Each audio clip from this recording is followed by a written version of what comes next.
अस्सलामुअलैकुम फ्रेंड्स, तो क्या हाल चाल है। उम्मीद करता हूँ आप सब खैरियत से हैं। ये 3 मरले का ग्राउंड फ्लोर है। इसकी फॉल सीलिंग मुकम्मल हो गई है। मैंने फ़र्स्ट फ्लोर की आपको दिखा दी है, उसका लिंक नीचे दे दूँगा या आई बटन पे आपको मिल जाएगा।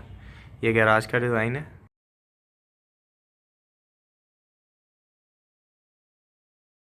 और ये अब हम इंटर हो जाते हैं टीवी लॉन में।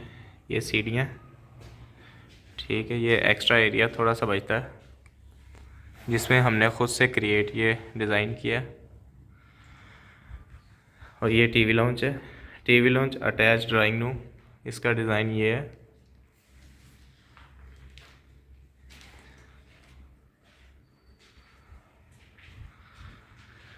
और ये साथ में एक बेडरूम है। बेडरूम का साइज़ है 10x16।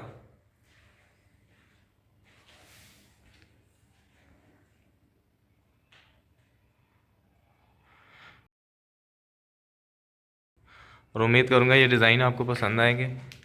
ये किचन है। तो उम्मीद करता हूँ ये डिज़ाइन आपको पसंद आएंगे। डिज़ाइन पसंद आए वीडियो को लाइक कर देना, हमारे चैनल को सब्सक्राइब कर देना। तो मैं चलता हूँ, इंशाल्लाह मिलेंगे हम नेक्स्ट वीडियो में। तब तक के लिए अल्लाह हाफिज़। अगर आपने भी घर में काम करवाना है तो नंबर आपको स्क्रीन पर मिल जाएगा।